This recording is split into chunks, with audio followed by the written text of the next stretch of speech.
नमस्कार साथियों, स्वागत है आप सभी का आप ही के अपने YouTube channel GK selection point Ramesh मुंड में। साथियों, भारतीय राज व्यवस्था में भारतीय संसद के अंतर्गत आज मैं आपके सामने लेकर आया हूं लोकसभा का भाग 2। इससे पहले लोकसभा के भाग 1 में हमने लोकसभा के गठन तथा संरचना, लोकसभा के सदस्यों की योग्यता, लोकसभा के सदस्यों का निर्वाचन आदि के बारे में विस्तार से पढ़ा था। आज साथियों, इस लोकसभा के भाग 2 में हम पढ़ेंगे लोकसभा के पदाधिकारियों के बारे में। तो देखिए, लोकसभा के पदाधिकारी कौन कौन से होते हैं जिनके बारे में हम इस वीडियो में अध्ययन करेंगे। लोकसभा के पदाधिकारी, देखिए साथियों,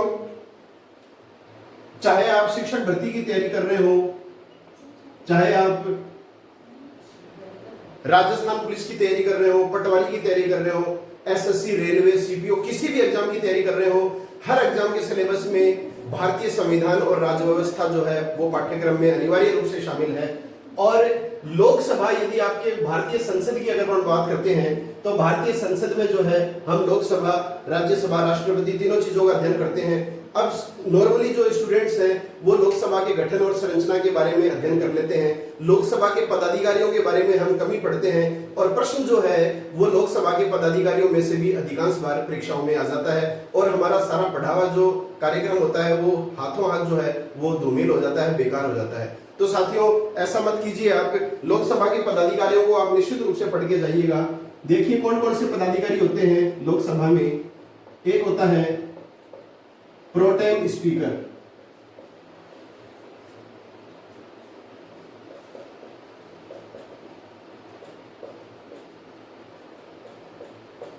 और बहुत ही इंटरेस्टिंग टॉपिक है, आसानी से आपके समझ में आएगा, बशर्ते आप एकदम रिलैक्स वे में सारा वीडियो देखिए। लोकसभा अध्यक्ष, इसको बोलते हैं साथियों स्पीकर। अगर मैं स्पीकर कहूं और लोकसभा अध्यक्ष कहूं तो बात एक ही है। एक अपन पढ़ेंगे लोकसभा उपाध्यक्ष, इसको बोलते हैं डिप्टी स्पीकर।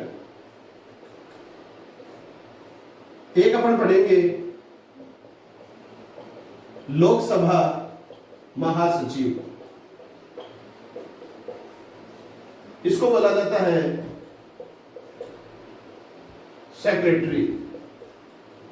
और एक पढ़ेंगे अपन नेता प्रतिपक्ष, जिसको बोला जाता है विपक्ष का नेता।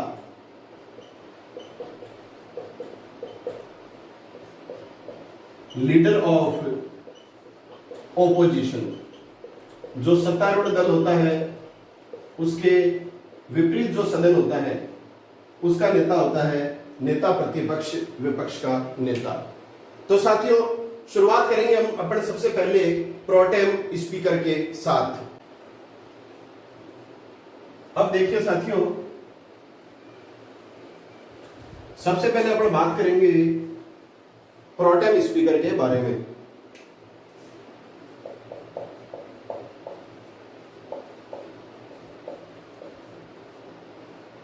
यह शब्द आपने कई बार सुना होगा, प्रोटेम स्पीकर।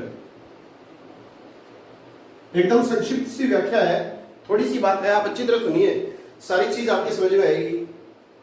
और अगर समझ में नहीं आती है तो आप वीडियो को पॉज कर सकते हैं, बार बार उस चीज को सुन सकते हैं साथियों, लेकिन हर वाक्य आपको ध्यान से सुनना है, तभी ये वीडियो मेरे द्वारा बनाया जाना सार्थक सिद्ध होगा आपके लिए। देखिए साथियों, आप सभी जानते हैं कि आम चुनाव या लोकसभा चुनाव जो है वो प्रत्येक 5 वर्ष के अंतराल से आयोजित किए जाते हैं, और लोकसभा चुनाव के बाद में लोकसभा की जो पहली बैठक होती है उस पहली बैठक में राष्ट्रपति जी के द्वारा जो है विशेष कार्य ये होता है कि राष्ट्रपति ही उस प्रथम बैठक को आयोजित करते हैं।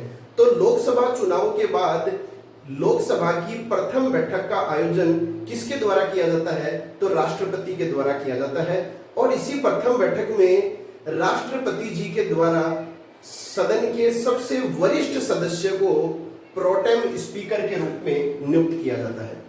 ध्यान में देखिए आप बात, लोकसभा चुनाव के बाद प्रथम बैठक जो बुलाई जाती है लोकसभा की, उस प्रथम बैठक में जो सबसे वरिष्ठ सदस्य होता है, उस वरिष्ठ सदस्य को राष्ट्रपति के द्वारा प्रोटेम स्पीकर के रूप में नियुक्त किया जाता है। यह आपको ध्यान में रखना है, वरिष्ठ सदस्य। अब देखिए साथियों, यहां वरिष्ठ सदस्य का मतलब ये नहीं है कि जो सदन में सबसे बुजुर्ग सदस्य है उसको प्रोटेम स्पीकर बनाया जाता है। एक बात आप ध्यान में रखिए, यहां वरिष्ठ सदस्य का मतलब ये नहीं है कि वो व्यक्ति सबसे अधिक आयु का होगा, नहीं। इसका वरिष्ठ का तात्पर्य है वो व्यक्ति जो सर्वाधिक बार लोकसभा में चुनाव जीतकर आया है। तो वो व्यक्ति जो सबसे ज्यादा लोकसभा में चुनाव जीतकर आया है, उस व्यक्ति को राष्ट्रपति प्रोटेम स्पीकर के रूप में नियुक्त करता है। तो वर्तमान में देखिए, जो 17वीं लोकसभा कार्यरत है और 17वीं लोकसभा के प्रोटेम स्पीकर जो हैं वो हैं डॉक्टर वीरेंद्र कुमार। यह आपको ध्यान में रखना है विशेष रूप से। डॉक्टर वीरेंद्र कुमार जो हैं ये वर्तमान में 17वीं लोकसभा के प्रोटेम स्पीकर हैं और 11वीं लोकसभा से लेकर 16वीं लोकसभा तक लगातार सांसद के रूप में ये चुने गए हैं। इसी वजह से राष्ट्रपति रामनाथ कोविंद के द्वारा जो है इन्हें प्रोटेम स्पीकर के रूप में नियुक्त किया गया है।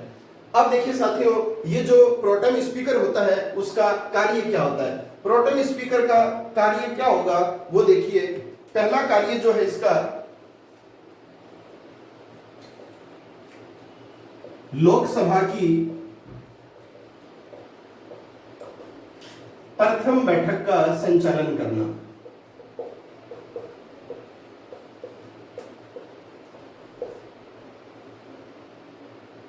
दूसरा कार्य है नवनिर्वाचित,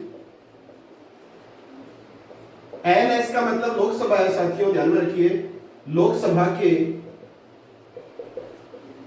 सांसदों को शपथ दिलाना। और तीसरा कार्य है प्रोटेम स्पीकर के नेतृत्व में ही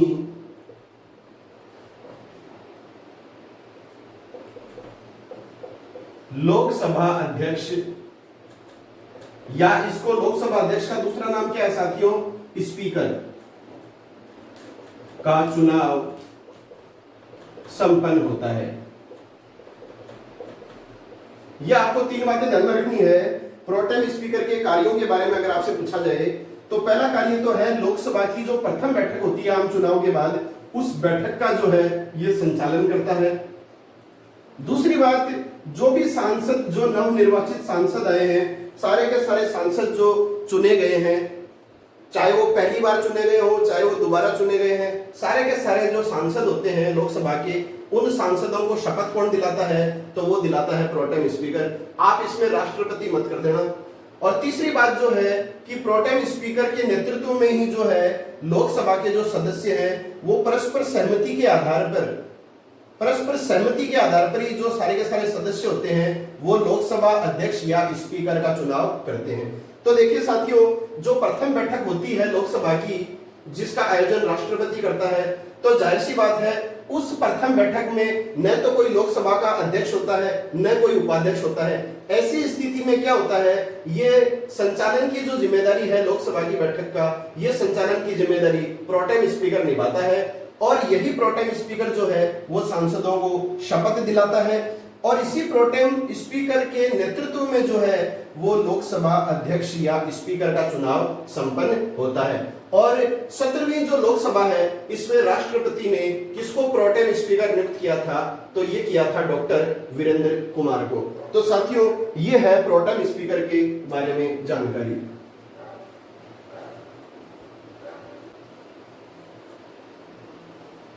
तो प्रोटेम स्पीकर के बारे में साथियों आपको पता चल गया होगा कि आम चुनाव के बाद में जो प्रथम बैठक होती है लोकसभा की, वो बैठक राष्ट्रपति के द्वारा बुलाई जाती है और उस बैठक में जो है सबसे वरिष्ठ जो सदस्य होता है उसको राष्ट्रपति जी के द्वारा प्रोटेम स्पीकर के रूप में नियुक्त किया जाता है।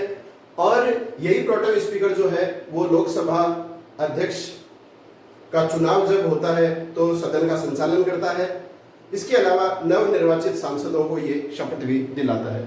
अब इसके बाद दूसरा जो पदाधिकारी है साथियों वो है वेरी इंपॉर्टेंट है लोकसभा अध्यक्ष। ज्यादातर जो प्रश्न पूछे जाते हैं वो इसी के संदर्भ में पूछे जाते हैं। पहले देखिए साथियों, लोकसभा अध्यक्ष की जगह मैं स्पीकर शब्द का प्रयोग भी कर सकता हूं, यह आपको ध्यान में रखना है। अगर मैं स्पीकर शब्द का प्रयोग कर रहा हूं तो इसका मतलब यही है लोकसभा अध्यक्ष। साथियों मैं बार बार बात इसीलिए बता रहा हूं क्योंकि कई जो है विद्यार्थी वो प्रतियोगी परीक्षाओं के मामले में नए हैं, वो इतना कुछ उनका बेस क्लियर नहीं है। इस वजह से मैं ये बात आपको बार बार बता रहा हूं कि लोकसभा अध्यक्ष की जगह हम स्पीकर शब्द का प्रयोग भी कर सकते हैं। तो देखिए साथियों, लोकसभा अध्यक्ष के बारे में अपन बात करते हैं तो सबसे पहला प्रश्न ये आता है कि लोकसभा अध्यक्ष का पद जो है वो कौन से अनुच्छेद में वर्णित है। तो अनुच्छेद 93 में जो है ये स्पष्ट प्रावधान किया गया है कि लोकसभा के सदस्य अपने आपस में से सर्वसम्मति के आधार पर अध्यक्ष तथा उपाध्यक्ष का चुनाव कर सकते हैं। तो न केवल लोकसभा अध्यक्ष के पद का उल्लेख अनुच्छेद 93 में है, इसके अलावा लोकसभा उपाध्यक्ष के पद का उल्लेख भी अनुच्छेद 93 में है। तो अनुच्छेद 93 जो है वो लोकसभा अध्यक्ष तथा लोकसभा उपाध्यक्ष के पद से संबंधित अनुच्छेद है। तो ये आपको ध्यान में रखना है। दूसरी बात जो आपको ध्यान में रखनी है साथियों कि लोकसभा के जो सारे के सारे जो सदस्य हैं वो सारे के सारे सदस्य आपस में ही जो है सर्वसम्मति के आधार पर एक व्यक्ति को लोकसभा अध्यक्ष चुन लेते हैं और एक व्यक्ति को चुन लेते हैं लोकसभा उपाध्यक्ष। ये भी आपको ध्यान में रखना है, इनके लिए कोई अलग से निर्वाचन व्यवस्था नहीं है। और साथियों विशेष रूप से जो लोकसभा अध्यक्ष और लोकसभा उपाध्यक्ष जो चुने जाते हैं वो मोस्टली सत्तारूढ़ जो पार्टी, जिस पार्टी की लोकसभा में सरकार होती है, केंद्र में सरकार होती है, उसी पार्टी के जो सदस्य हैं वो लोकसभा अध्यक्ष और उपाध्यक्ष मोस्टली चुने जाते हैं। तो ये आपको ध्यान में रखना है, लोकसभा अध्यक्ष और उपाध्यक्ष दोनों के पद का उल्लेख अनुच्छेद 93 में मिलता है। अब देखिए साथियों अगली बात जो है वो आती है शपथ। ये इंपॉर्टेंट क्वेश्चन है कि लोकसभा अध्यक्ष को शपथ कौन दिलाता है। तो इसके अंदर साथियों ये नहीं करना आपको कि राष्ट्रपति दिलाता है, या अगर आप और थोड़ा सा दिमाग लगा दें कि अभी सर आपने बताया था कि नवनिर्वाचित सांसदों को शपथ प्रोटेम स्पीकर दिलाता है, तो यहां पर जो है प्रश्न ये आ सकता है कि लोकसभा अध्यक्ष या स्पीकर को शपथ कौन दिलाता है। तो प्रोटेम स्पीकर भी आ सकता है ऑप्शन में। आपको जवाब क्या करना है, लोकसभा अध्यक्ष को शपथ कोई नहीं दिलाता है। साथियों इसका तात्पर्य यह है कि जो व्यक्ति लोकसभा अध्यक्ष बना है पहले वो सारे के सारे सदस्यों में एक सदस्य ही तो था और उसने सदस्य के रूप में ऑलरेडी जो है वो प्रोटेम स्पीकर से शपथ ले ली है। तो सदस्य के रूप में इसने पहले शपथ ले ली है, सदस्य के होने के बाद में जो है इसको सर्वसम्मति के आधार पर लोकसभा अध्यक्ष चुना गया है। तो इसको दोबारा शपथ लेने की आवश्यकता कहां पड़ी, शपथ तो ऑलरेडी इसकी हो ही चुकी है। इसलिए साथियों ये प्रश्न जो है परीक्षा में कई बार आता है कि लोकसभा अध्यक्ष को शपथ कौन दिलाता है। तो कोई नहीं दिलाता, ऐसा कोई प्रावधान है नहीं। वो शपथ क्यों लेगा, क्योंकि वो ऑलरेडी सदस्य के रूप में शपथ ले चुका होता है। किससे ले चुका होता है, प्रोटेम स्पीकर से। तो ये शपथ वाला प्रश्न आप ध्यान में रखिए। इसके बाद में साथियों एक बात आती है कार्यकाल की, अच्छी तरह आप सुनना। लोकसभा अध्यक्ष का कार्यकाल, तो लोकसभा अध्यक्ष का जो कार्यकाल है ये उतना ही होता है जितना लोकसभा का होता है। तो सामान्य रूप से जो है लोकसभा अध्यक्ष का कार्यकाल कितना होता है, 5 वर्ष होता है। अब देखिए पूरी बात करते हैं। सामान्य रूप से तो लोकसभा अध्यक्ष का कार्यकाल 5 वर्ष ही होता है, लेकिन पूरी बात अगर परीक्षा में आ जाए तो साथियों को क्या करना है, लोकसभा अध्यक्ष जिस तिथि को लोकसभा के अध्यक्ष के रूप में उसको सदस्यों के द्वारा चुना जाता है, उस तिथि से लेकर अगले जो चुनाव हो जाएंगे, अगली लोकसभा के चुनाव हो जाएंगे और अगली लोकसभा में जो सत्तारूढ़ दल आएगा, नई लोकसभा का गठन होगा, उस नई लोकसभा के पहली जो बैठक होगी, उस पहली बैठक में जब तक राष्ट्रपति प्रोटेम स्पीकर की नियुक्ति नहीं कर देता है तब तक लोकसभा अध्यक्ष का कार्यकाल माना जाता है। तो देखिए साथियों सीधी सी बात है कि लोकसभा अध्यक्ष का कार्यकाल कब होगा, जिस दिन से वो लोकसभा अध्यक्ष का पद प्राप्त करेगा उस तिथि से लेकर आगामी नई लोकसभा के प्रथम बैठक के प्रोटेम स्पीकर की नियुक्ति तक। प्रोटेम स्पीकर की नियुक्ति अगली लोकसभा में राष्ट्रपति कर देगा, उसी समय से लोकसभा अध्यक्ष का पद जो है वो रिक्त माना जाएगा। तो यह है इसका पूरा जवाब। अब देखिए साथियों, अगली बात जो अपन करेंगे वो है त्याग पत्र की। तो लोकसभा अध्यक्ष जो है वो अपना त्याग पत्र किसे देता है?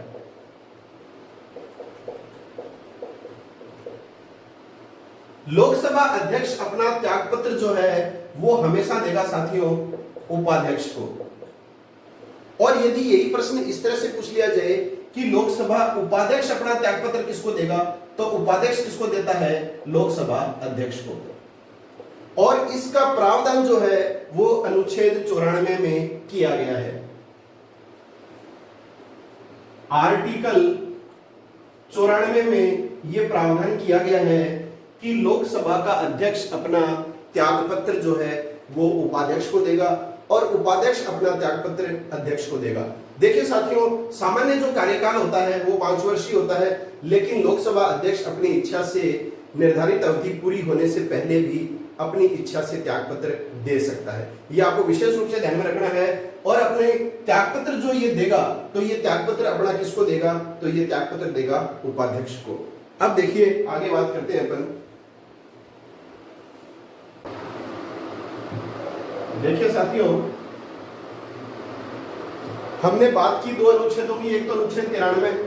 अनुच्छेद 93 क्या बात कहता है कि लोकसभा में एक अध्यक्ष तथा एक उपाध्यक्ष होंगे जो सदस्यों के द्वारा आपसी सहमति के आधार पर चुने जाएंगे। तो लोकसभा अध्यक्ष से संबंधित अनुच्छेद कौन सा हो गया? तो अनुच्छेद हो गया 93। अब देखिए साथियों, अपन बात करना चाह रहे हैं यहाँ पर अनुच्छेद 94 के बारे में।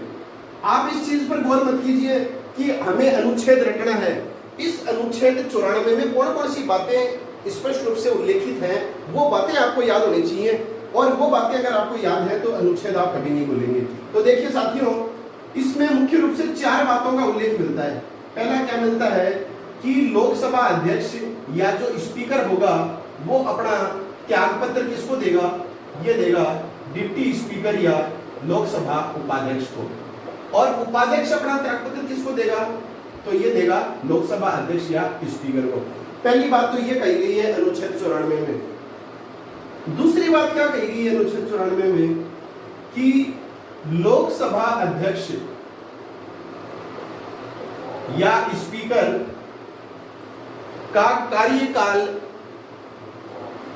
अगली लोकसभा की प्रथम बैठक तक रहेगा। लोकसभा अध्यक्ष का जो कार्यकाल है वो आगामी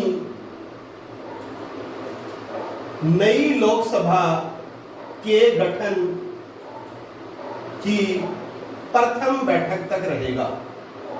जो मैंने अभी आपको बात बताई थी तक रहेगा। ये बात जो है वो अनुच्छेद 94 में स्पष्ट रूप से उल्लेखित की गई है। अब देखिए, इसके अलावा एक बात और है अनुच्छेद 94 में जो आपको ध्यान में रखनी है कि लोकसभा के जो 2/3 सदस्य हैं वो प्रस्ताव पारित करके लोकसभा अध्यक्ष को पद से हटा सकते हैं। ध्यान में रखिए, लोकसभा अध्यक्ष को किस प्रकार से पद से हटाया जा सकता है कार्यकाल समाप्त होने से पहले, इसका उल्लेख अनुच्छेद 94 में किया गया है। और साथियों, इसमें क्या कहा गया है कि लोकसभा अध्यक्ष को पद से हटाने के लिए जो प्रस्ताव लाया जाएगा वो प्रस्ताव किसके द्वारा लाया जाएगा? लोकसभा के सदस्यों के द्वारा ही लाया जाएगा। और लोकसभा के 2/3 सदस्यों के द्वारा यदि उनको हटाने का प्रस्ताव पारित हो जाता है तो लोकसभा अध्यक्ष जो है वो अपने पद से स्वतः ही हट जाएंगे। तो साथियों, इसमें राज्यसभा का देखिए कोई रोल नहीं होता है। लोकसभा के अगर 2/3 सदस्यों ने प्रस्ताव पारित कर दिया तो लोकसभा अध्यक्ष का पद खाली माना जाएगा। यह प्रस्ताव राज्यसभा में नहीं जाएगा। जैसा कि हम देखते हैं कि राष्ट्रपति और उपराष्ट्रपति के चुनाव में के संदर्भ में जो हम पढ़ते हैं महाभियोग प्रक्रिया, तो महाभियोग प्रक्रिया के तहत क्या होता है? राष्ट्रपति की महाभियोग प्रक्रिया कोई भी सदन प्रारंभ कर सकता है।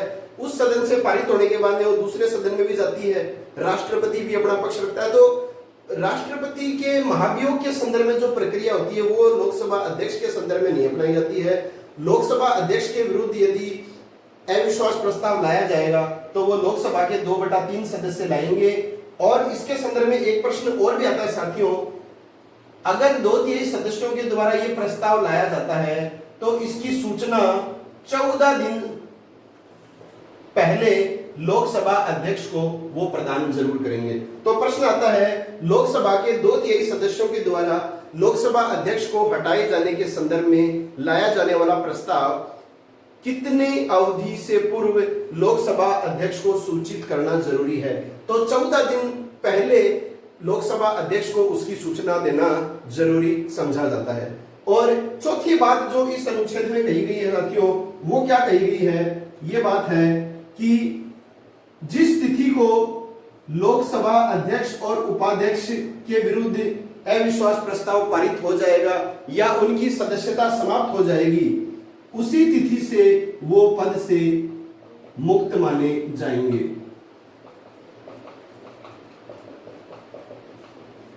तो अनुच्छेद 94 जो है वो 4 बातें कहता है। एक तो कि लोकसभा अध्यक्ष अपना त्यागपत्र उपाध्यक्ष को देगा, उपाध्यक्ष अपना त्यागपत्र लोकसभा अध्यक्ष को देगा। दूसरी बात, लोकसभा अध्यक्ष का जो कार्यकाल है वो नियुक्त होने की तिथि से लेकर अगली लोकसभा के गठन की प्रथम बैठक तक रहेगा। तीसरा जो है, लोकसभा के सदस्य 2/3 बहुमत के आधार पर 14 दिन की पूर्व सूचना देकर लोकसभा अध्यक्ष को पद से हटा सकते हैं। और चौथी बात कि लोकसभा अध्यक्ष तथा उपाध्यक्ष की सदस्यता यदि जिस दिन समाप्त हो जाएगी उसी दिन से वो जो पद है वो रिक्त माने जाएंगे। तो ये है अनुच्छेद 94। अब देखिए अपन आगे बात करते हैं।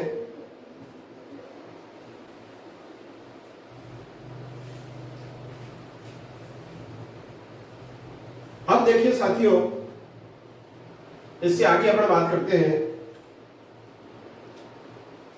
इसके आगे साथियों बात है अनुच्छेद 96।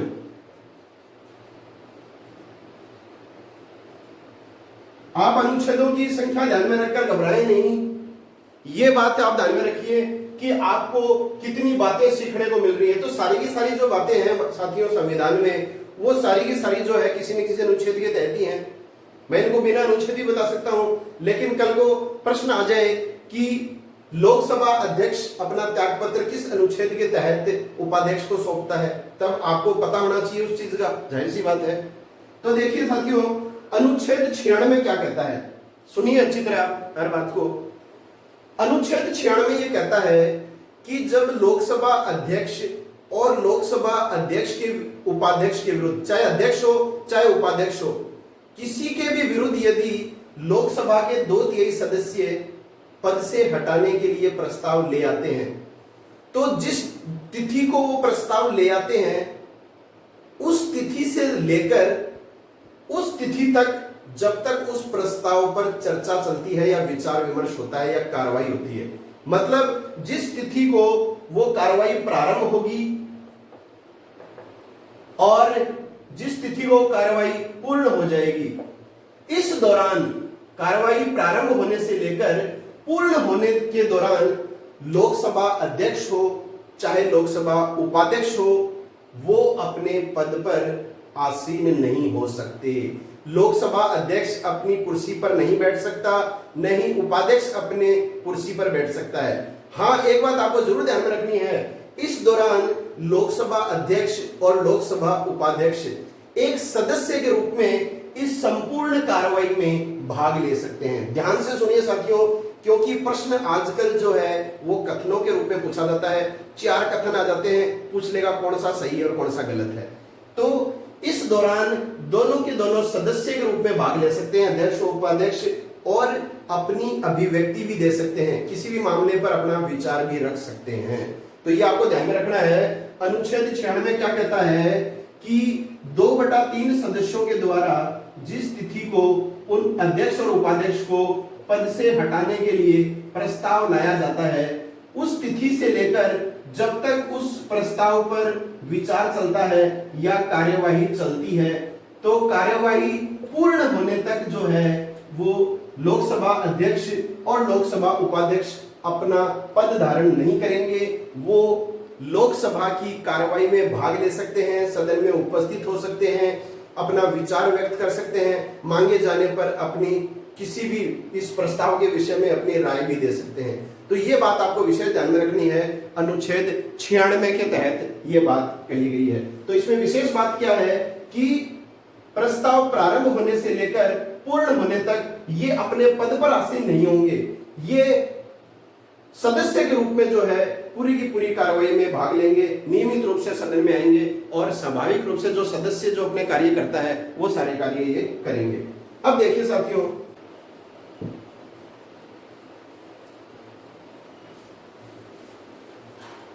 साथियों, इसके बाद में अपन बात करेंगे लोकसभा अध्यक्ष की शक्तियां व कार्य।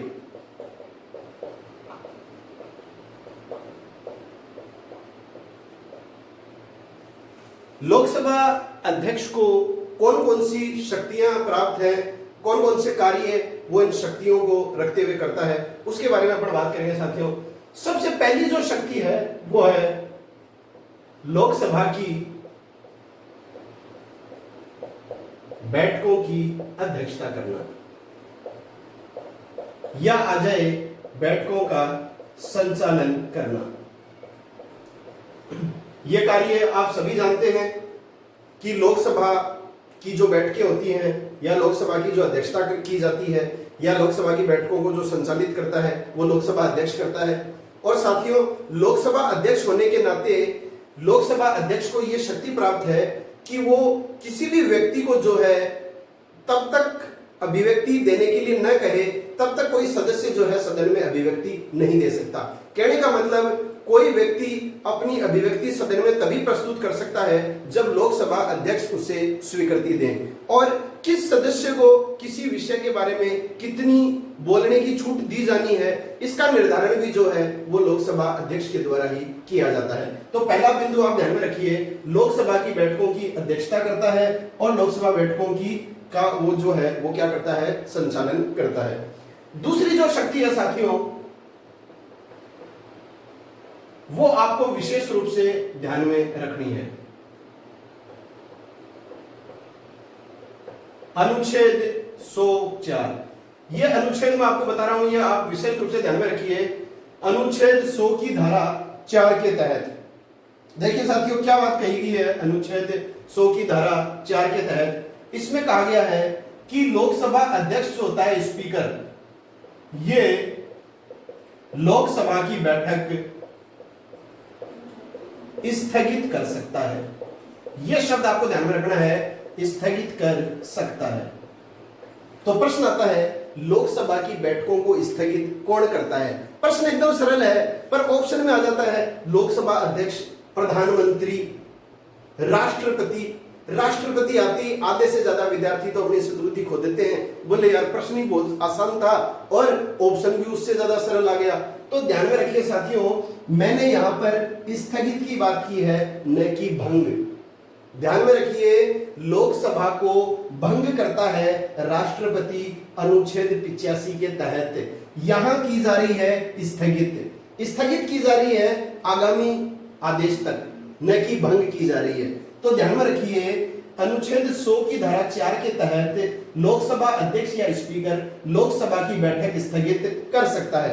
अब साथियों आपके दिमाग में एक प्रश्न चल रहा होगा कि भाई ऐसे स्थगित कैसे कर सकता है? तो जाहिर सी बात है, बिना किसी कारण के या परिस्थितियों के नहीं कर सकता। इसका सीधा सा कारण है, स्थगित करने का कारण क्या है? यदि कोरम संख्या या गणपूर्ति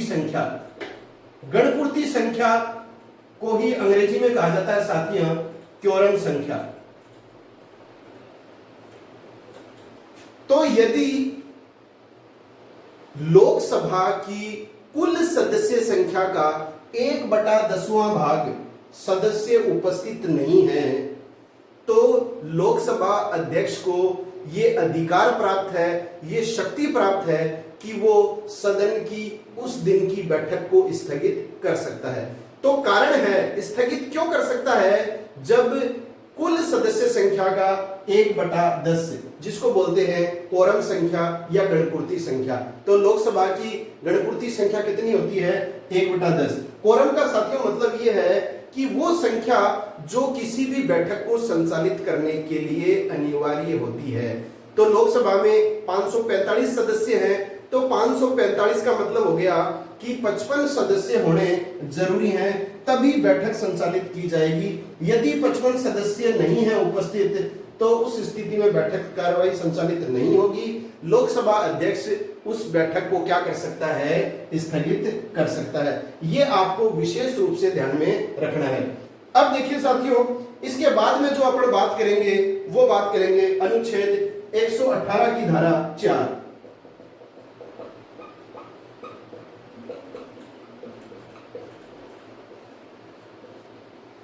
अनुच्छेद याद भी नहीं हो अच्छी तरह तो आप जो है ये तथ्य तो याद रखिएगा साथियों, ये इंपॉर्टेंट है सारे के सारे। कोई भी प्रश्न जो है वो इनमें से आ सकता है। अगर आप और हम ये जानते कि आगे आने वाली परीक्षा में कौन से प्रश्न आएंगे तो बात ही क्या है, हम नहीं जानते। हमें उन चुनिंदा प्रश्नों के लिए लाखों चीजें जो है वो पढ़नी पड़ेगी और उससे अधिक भी पढ़नी पड़ सकती है साथियों।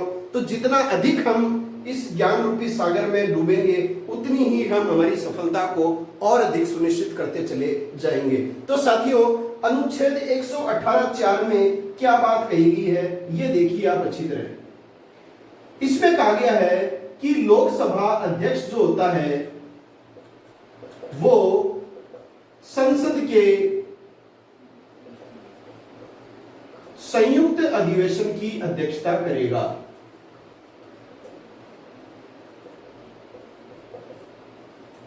टॉपिक थोड़ा लंबा है इसलिए थोड़ा जल्दी कर रहा हूं मैं। आप हर बात को सुनिए, ये मत समझिए कि आपको कोई बात जो लिखी हुई है वो समझ में आ रही है नहीं आ रही है। मैं स्पष्ट रूप से हर बात को 2-3 बार दोहरा रहा हूं साथियों, ये आप विशेष रूप से ध्यान में रखिएगा।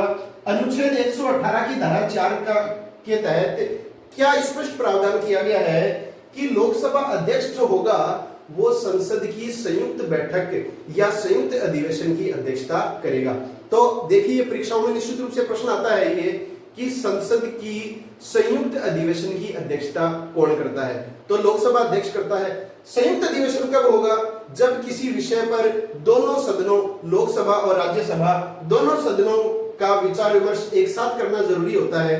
तो उस संदर्भ में राष्ट्रपति के द्वारा संयुक्त अधिवेशन बुलाया जाता है। प्रश्न 2 आते हैं, संयुक्त अधिवेशन का आयोजन कौन करता है? दोनों सदनों का संयुक्त अधिवेशन जो है आयोजित करता है, बुलाता है, तो वो बुलाता है राष्ट्रपति। और दोनों सदनों के जो संयुक्त अधिवेशन को जो राष्ट्रपति बुलाता है उसकी अध्यक्षता कौन करता है? अध्यक्षता करता है लोकसभा अध्यक्ष। तो ये आपको बात ध्यान में रखनी है, राष्ट्रपति से आप अध्यक्षता मत कराइए। अगर राष्ट्रपति से आप अध्यक्षता करा देंगे तो फिर तो राष्ट्रपति संसद का प्रत्यक्ष अंग बन गया, जबकि राष्ट्रपति संसद का अप्रत्यक्ष अंग होता है, इनडायरेक्ट पार्ट ऑफ पार्लियामेंट। तो ध्यान में रखिए, संसद का संयुक्त अधिवेशन जो है वो कौन बुलाता है, आयोजित कौन करता है? तो राष्ट्रपति करता है। कौन से अनुच्छेद के तहत राष्ट्रपति संसद का संयुक्त अधिवेशन बुलाता है? देखो साथियों, अगर आपने भारतीय राज्य व्यवस्था के पिछले पार्ट नहीं देखे हैं तो आप निश्चित रूप से देख लेना। पूरा का पूरा राष्ट्रपति जो अध्याय है वो मेरे द्वारा अच्छी तरह आपके बीच प्रस्तुत किया जा चुका है। अगर आपने वो सारे वीडियो देख लिए तो राष्ट्रपति से बाहर कोई प्रश्न नहीं बनेगा। अगर आपका प्रश्न सारे वीडियो देखने के बाद गलत होगा तो साथियों ये यकीन मानकर चलिए अन्य प्रतियोगियों का भी वो 100% गलत ही होगा। तो देखिए, संयुक्त अधिवेशन राष्ट्रपति बुलाता है अनुच्छेद 108 के तहत। अनुच्छेद 108 के तहत राष्ट्रपति लोकसभा और राज्यसभा दोनों सदनों का संयुक्त अधिवेशन बुलाता है और उस संयुक्त अधिवेशन की अध्यक्षता अनुच्छेद 118 की धारा 4 के तहत कौन करता है? तो वो लोकसभा अध्यक्ष करता है। तो ये लोकसभा अध्यक्ष की एक नई शक्ति है। अब देखिए आगे चलते हैं।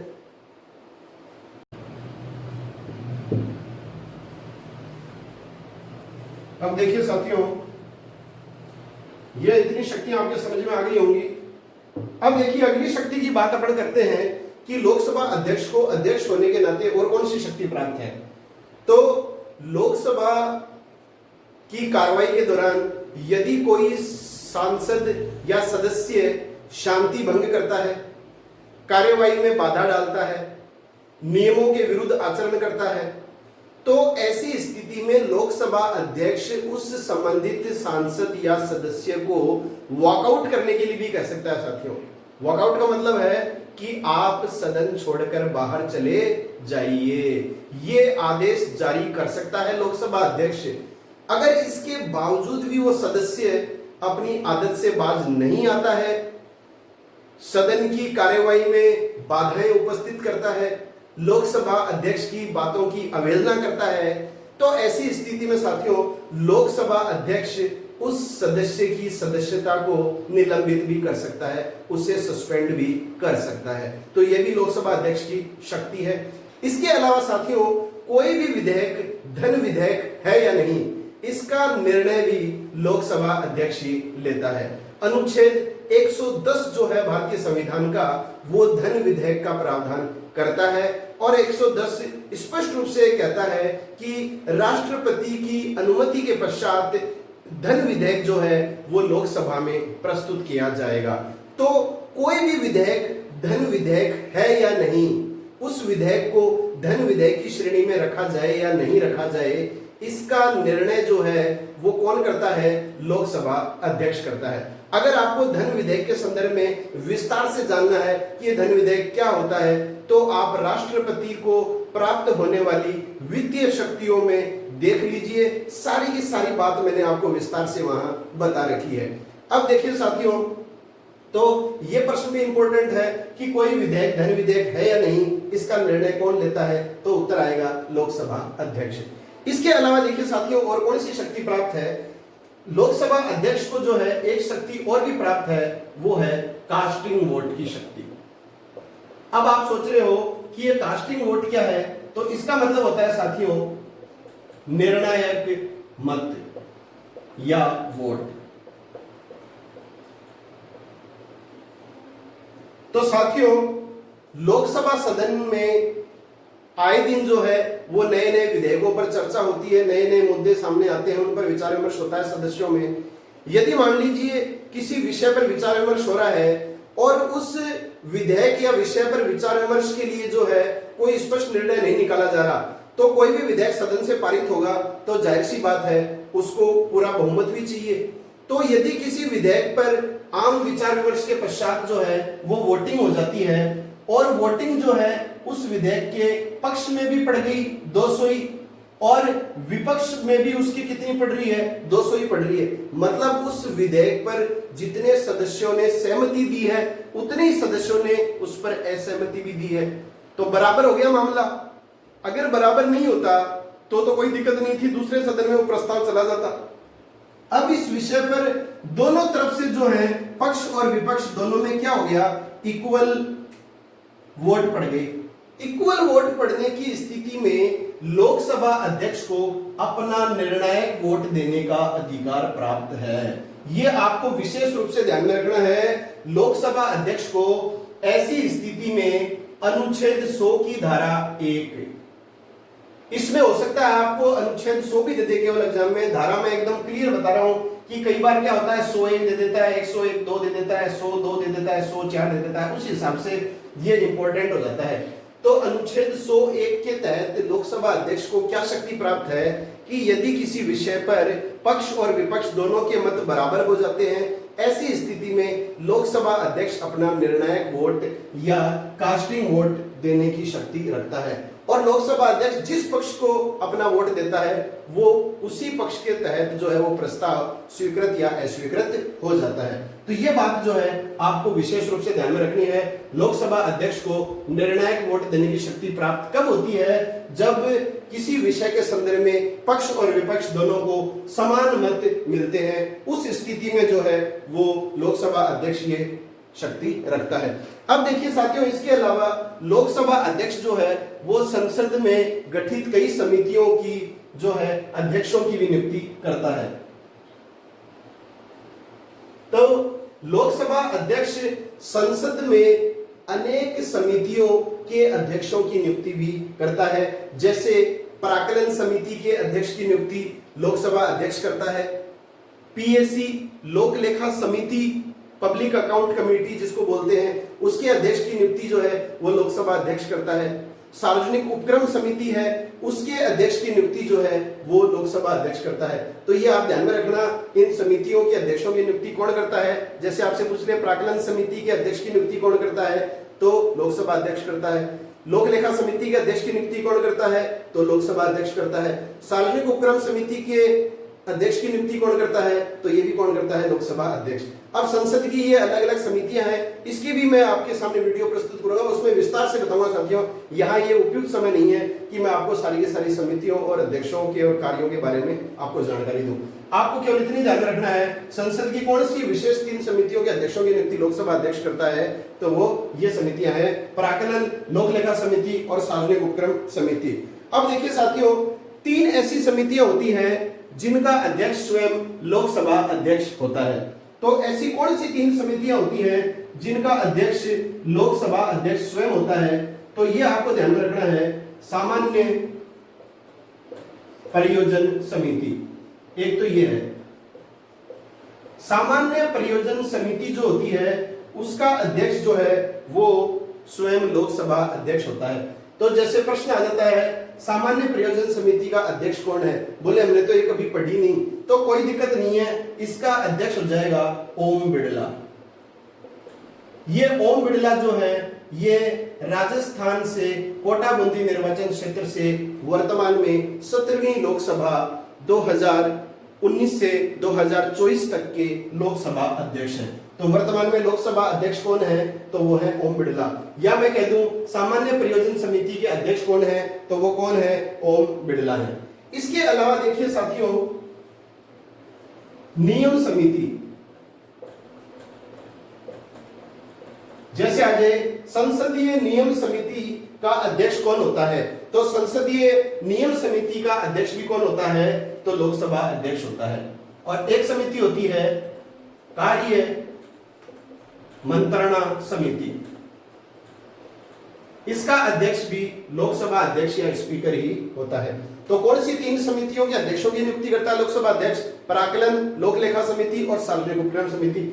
और कौन सी 3 समितियों का अध्यक्ष लोकसभा अध्यक्ष स्वयं होता है, तो वो होता है सामान्य परियोजन समिति, नियम समिति और कार्य मंत्रणा समिति। यह आप ध्यान में अच्छी तरह रखिए।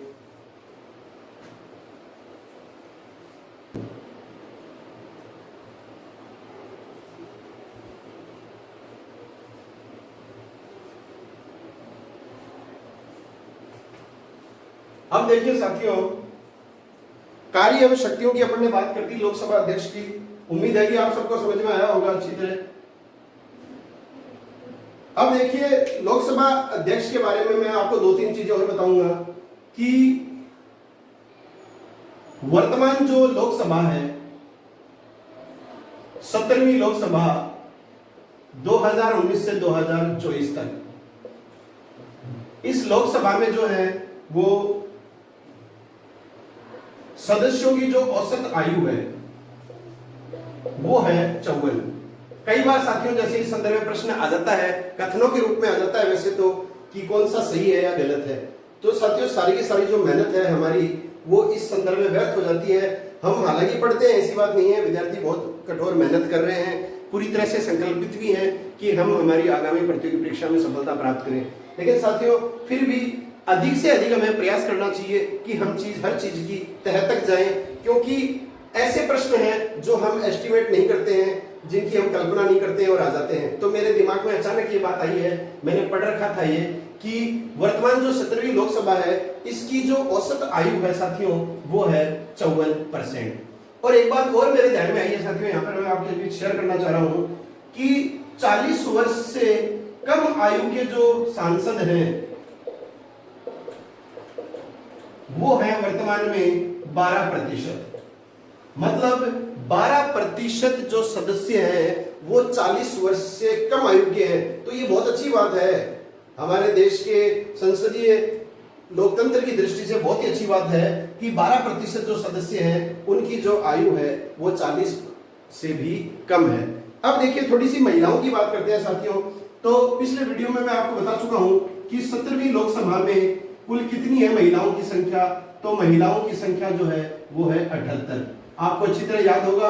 अगर आपने भारतीय संसद में लोकसभा का भाग 1 देखा है तो आप अच्छी तरह जानते हैं कि महिलाओं की संख्या है 78। अब देखिए साथियों, सबसे पहली जो लोकसभा अध्यक्ष बनी है महिला, ये आपसे पूछ सकता है सबसे पहली महिला जिसने लोकसभा अध्यक्ष के रूप में कार्य किया है, तो वो है मीरा कुमार। अच्छी तरह आपको ध्यान में रखना है, ये मीरा कुमार पहली महिला लोकसभा अध्यक्ष थी। 15वीं लोकसभा जो थी 2014 से 2009 से 2014, ये थी 15वीं लोकसभा। इसकी अध्यक्ष थी मीरा कुमार। इसके बाद में जो 16वीं लोकसभा गठित हुई थी 2014 से 2019, इसकी जो है लोकसभा अध्यक्ष भी कौन थी? महिलाएं थी। आपको ध्यान में रखना है, लगातार महिलाएं बनी हैं। इसकी अध्यक्षता किसने की थी? सुमित्रा महाजन ने।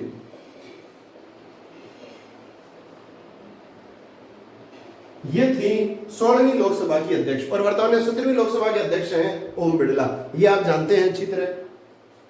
अब देखिए एक बात और साथियों, लोकसभा का प्रथम अध्यक्ष, लोकसभा का प्रथम अध्यक्ष जो है वो है गणेश वासुदेव मावलंकर।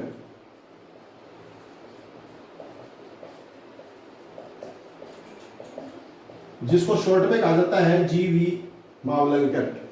तो जीवी मावलंकर जो थे वो प्रथम लोकसभा के अध्यक्ष बने हैं। एक देखिए साथियों, मैंने जैसे आपको बात बताया था कि लोकसभा अध्यक्ष को जो है सदस्यों के 2/3 बहुमत के आधार पर जो है वो पद से हटाया जा सकता है। तो आज तक किसी भी लोकसभा अध्यक्ष को पद से हटाया नहीं गया है। कोई भी लोकसभा अध्यक्ष जो है वो पद से नहीं हटा है। हालांकि 3 सदस्यों के विरुद्ध, 3 लोकसभा अध्यक्षों के विरुद्ध अविश्वास प्रस्ताव लाया गया था, लेकिन वो पारित नहीं हो पाया। वो आपको विशेष रूप से ध्यान में रखना है। 3 लोकसभा अध्यक्ष जिनके विरुद्ध लोकसभा में अविश्वास प्रस्ताव लाया गया था, वो सबसे पहले थे गणेश वासुदेव मावलंकर। यह आपको विशेष ध्यान में रखना है। प्रथम लोकसभा अध्यक्ष जिसके विरुद्ध अविश्वास प्रस्ताव लोकसभा में लाया गया था, तो वो कौन था? तो वो था गणेश वासुदेव मावलंकर। दूसरा जो सदस्य था वो था हुकुम सिंह।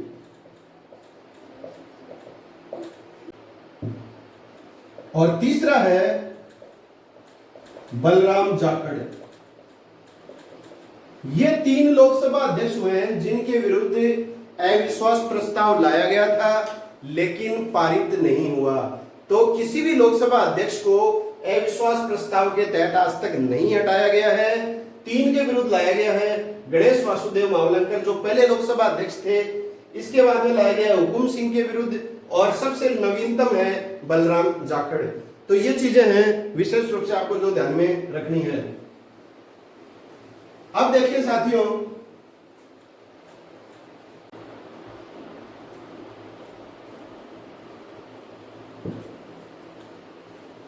अब अपन बात करेंगे लोकसभा उपाध्यक्ष के बारे में। देखिए साथियों, एकदम थोड़ी सी बातें हैं, क्योंकि अधिकांश जो बातें हैं वो लोकसभा अध्यक्ष जैसी हैं। देख लीजिए आप, डिप्टी स्पीकर ऑफ लोकसभा,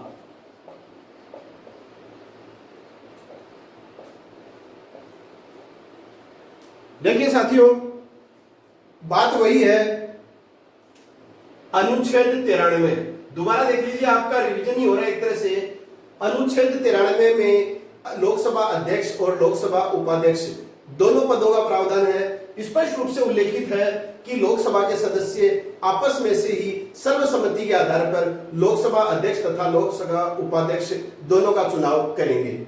ठीक है। इसके बाद में देखो, अनुच्छेद 94 भी यहाँ एकदम सेम है। अनुच्छेद 94 ये बात कहता है कि लोकसभा अध्यक्ष जो है अपना त्यागपत्र उपाध्यक्ष को देगा, और लोकसभा उपाध्यक्ष अपना त्यागपत्र किसको देगा? लोकसभा अध्यक्ष को देगा। ये बात कही गई है अनुच्छेद 94 में। इसके अलावा देखिए साथियों, अनुच्छेद 94 में मैंने आपको 4 बातें बताई थी। एक तो ये बात यहाँ पर लागू होगी त्यागपत्र वाली उपाध्यक्ष के संदर्भ में, लोकसभा उपाध्यक्ष अपना त्यागपत्र किसको देगा? अध्यक्ष को देगा। दूसरी बात यहाँ पर आती है कि 2/3 लोकसभा के सदस्य जो है वो उपाध्यक्ष को पद से हटाने के लिए प्रस्ताव ला सकते हैं। जिस तरह से अध्यक्ष की जो कार्रवाई थी वही कार्रवाई जो है वो अनुच्छेद 94 के तहत लोकसभा उपाध्यक्ष के विरुद्ध होगी। 2/3 सदस्य प्रस्ताव लाएंगे और वो प्रस्ताव जो लाएंगे उसकी सूचना 14 दिन पहले जो है वो लोकसभा उपाध्यक्ष को दी जानी जरूरी है, और यदि प्रस्ताव पारित हो जाता है तो उसी तिथि से लोकसभा उपाध्यक्ष जो है वो अपने पद से मुक्त समझा जाएगा। इसके अलावा देखिए साथियों, अपन ने बात की थी अनुच्छेद 96 की, तो अनुच्छेद 96 का प्रावधान लोकसभा अध्यक्ष पर लागू होता है, उतना ही लोकसभा उपाध्यक्ष पर भी होता है। तो अनुच्छेद 96 के तहत क्या बात कही थी मैंने साथियों कि जिस तिथि से पद से हटाने के संदर्भ में कार्रवाई चालू होती है लोकसभा में, उस कार्रवाई के प्रारंभ से लेकर जब तक वो कार्रवाई पूर्ण नहीं होती है उस दौरान लोकसभा अध्यक्ष और लोकसभा उपाध्यक्ष जो है जिसके विरुद्ध भी अविश्वास प्रस्ताव लाया गया है वही अपने पद पर आसीन नहीं रह सकता।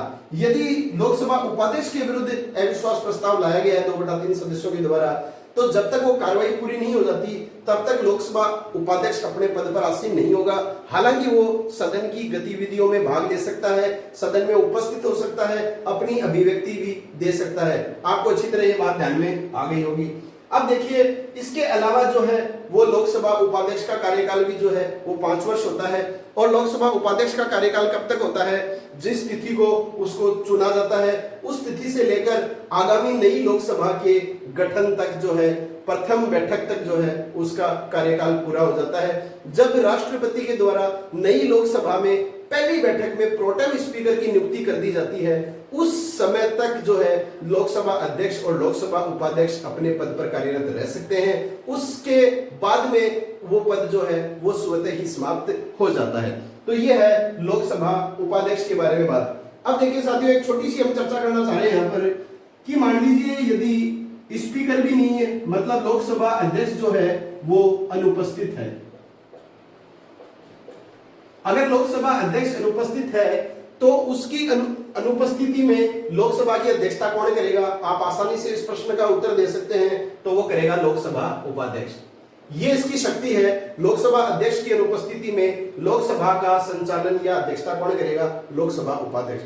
अब देखिए, प्रश्न जो है साथियों थोड़ा सा आगे भी आ जाता है कई बार कि मान लीजिए लोकसभा अध्यक्ष और लोकसभा उपाध्यक्ष दोनों ही अनुपस्थित हैं, दोनों ही सदन में नहीं है मौजूद। ऐसी स्थिति में क्या लोकसभा की बैठक आयोजित की जाएगी? तो साथियों निश्चित रूप से आयोजित की जाएगी। आप ध्यान से सुनिए, यदि लोकसभा अध्यक्ष भी अनुपस्थित है, प्रेजेंट नहीं है, और न ही उपाध्यक्ष प्रेजेंट है, तो ऐसी स्थिति में क्या प्रावधान है साथियों? लोकसभा का जो अध्यक्ष होता है वो 10 सदस्यों का एक पैनल बनाता है। ध्यान से सुनिएगा साथियों सारी की सारी बात। लोकसभा अध्यक्ष जो है वो 10 सदस्यों का एक पैनल बनाता है, और उन 10 सदस्यों को जो है वरिष्ठता के अनुसार रैंकिंग भी दी जाती है। वरिष्ठता के अनुसार उन 10 सदस्यों को क्या दी जाती है? लोकसभा अध्यक्ष के द्वारा रैंकिंग दी जाती है, और उस रैंकिंग में जो 1 नंबर पर रैंकिंग वाला होता है वो लोकसभा अध्यक्ष और उपाध्यक्ष की अनुपस्थिति में लोकसभा की अध्यक्षता करेगा। हालांकि ऐसा अवसर बहुत ही कम देखने को मिलता है, ये नहीं भी देखने को मिलता है अपन को, लेकिन फिर भी एक प्रश्न के रूप में हमें इसकी व्याख्या याद होनी चाहिए कि अध्यक्ष और उपाध्यक्ष दोनों पद पर न हो या किसी कारणवश जो है वो बैठक में भाग नहीं ले पा रहे हैं, तो उस स्थिति में इस 10 सदस्यों के पैनल का जो सबसे वरिष्ठ सदस्य होगा, टॉप मोस्ट रैंकिंग वाला सदस्य होगा, वो लोकसभा की बैठक की अध्यक्षता करेगा। पहले हालांकि 6 सदस्यों का पैनल तैयार किया जाता था लोकसभा के अध्यक्ष के द्वारा। आजकल जो है वो ट्रेंड हो गया है कि 10 सदस्यों का पैनल जो है लोकसभा अध्यक्ष तैयार करता है। तो ये है लोकसभा उपाध्यक्ष के बारे में जानकारी।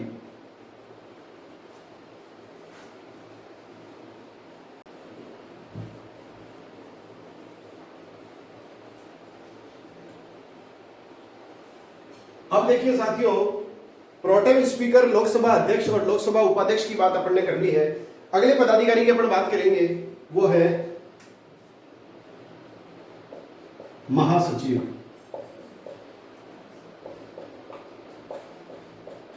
जिनको कहा जाता है सेक्रेटरी। तो साथियों ऐसा नहीं है कि लोकसभा में ही महासचिव का पद होता है, राज्यसभा में भी महासचिव का पद होता है, और इस पद का उल्लेख जो है वो आर्टिकल अनुच्छेद 98 में किया गया है। अनुच्छेद 98 साफ साफ इस बात का प्रावधान करता है कि संसद के दोनों सदनों, लोकसभा तथा राज्यसभा, दोनों का एक सचिवालय होगा और उस सचिवालय का प्रमुख महासचिव होगा। तो ध्यान में है आपके, अच्छी तरह बात सुन लीजिए।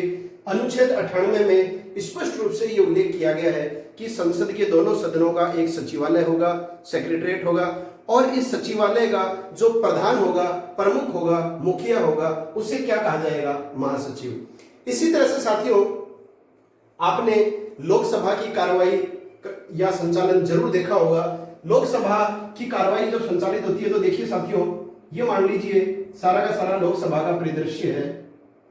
ये सारे के सारे जो हैं सांसदों के पटल हैं, संसद के सदस्य यहाँ बैठे हैं, इधर भी संसद के सदस्य बैठे हैं, इन कुछ दूरी पर आगे भी जो है इसी तरह से पटल लगे हुए हैं, यहाँ बैठे हैं, यहाँ भी बैठे हैं, यहाँ भी बैठे हैं, और यहां पर जो है टॉप मोस्ट पर जो है ये बैठता है यहां पर लोकसभा अध्यक्ष, स्पीकर। देखिए साथियों, ये जो लोकसभा अध्यक्ष जो बैठता है यहां पर, इसके जस्ट नीचे जो है एक पदाधिकारी और होता है, उसको बोला जाता है महासचिव। लोकसभा अध्यक्ष थोड़ा ऊंचाई पे बैठता है, उसके जस्ट नीचे जो है वो बैठता है लोकसभा का महासचिव। अब देखिए साथियों, ये जो महासचिव होता है इसके आगे जो है इस तरह से चारों तरफ जो है वो सदस्य बैठे रहते हैं। आपको देखकर ऐसा लगेगा जैसे वकील हैं। वो होते हैं महासचिव के नियंत्रण में कार्य करने वाले कर्मचारी। जस्ट महासचिव के सामने जो है इस तरह से जो है आयताकार टेबल होती है और उसके चारों तरफ जो है वो सदस्य बैठे रहते हैं। ये कौन होते हैं सदस्य? ये कर्मचारी होते हैं जो महासचिव के नियंत्रण में कार्य करते हैं। इनका प्रमुख होता है महासचिव। देखिए साथियों, महासचिव के पद पर नियुक्त किसे किया जाता है? ये मोस्ट इंपोर्टेंट प्रश्न है। महासचिव के पद पर मुख्य रूप से संघ लोक सेवा आयोग के उन सदस्यों को नियुक्त किया जाता है जो संघ लोक सेवा आयोग के तहत अधिकारी रह चुके हैं और जिन्होंने अपने पद से त्यागपत्र दे दिया है। ऐसे व्यक्तियों को मुख्य रूप से महासचिव के पद पर बैठाया जाता है। यह आप ध्यान में रख लीजिए। मोस्ट इंपोर्टेंट प्रश्न आपकी परीक्षा के लिए बन सकता है। लोकसभा का महासचिव किस व्यक्ति को मुख्य रूप से बनाया जाता है? वो व्यक्ति जो संघ लोक सेवा आयोग, यूनियन पब्लिक सर्विस कमीशन के तहत अधिकारी पद को प्राप्त कर चुका है, आईएएस बन चुका है, उसके बाद में वो पद से त्यागपत्र दे चुका है और त्यागपत्र दिया हुआ व्यक्ति जो है वो महासचिव के पद पर आसीन किया जा सकता है। इसके लिए साथियों आयु सीमा भी निर्धारित है। अधिकतम 60 वर्ष की आयु तक जो है वो कोई व्यक्ति लोकसभा के महासचिव के रूप में कार्य कर सकता है। न्यूनतम आयु सीमा का संविधान में कोई उल्लेख नहीं है। मतलब न्यूनतम कितनी आयु का व्यक्ति लोकसभा का महासचिव बन सकता है, इसका कोई उल्लेख नहीं है। अधिकतम जो आयु सीमा निर्धारित की गई है वो की गई है 60 वर्ष। अब देखिए, वर्तमान में जो लोकसभा 17वीं लोकसभा है, इसके महासचिव हैं, महिला है स्नेहलता श्रीवास्तव। यह आपको ध्यान रखना है नाम, स्नेहलता श्रीवास्तव वर्तमान में लोकसभा की महासचिव है। पहली बार लोकसभा में कोई महिला जो है वो महासचिव का पद प्राप्त करने में सफल रही है। अब देखिए साथियों, महासचिव जो ये होता है इसका कार्य क्या होता है?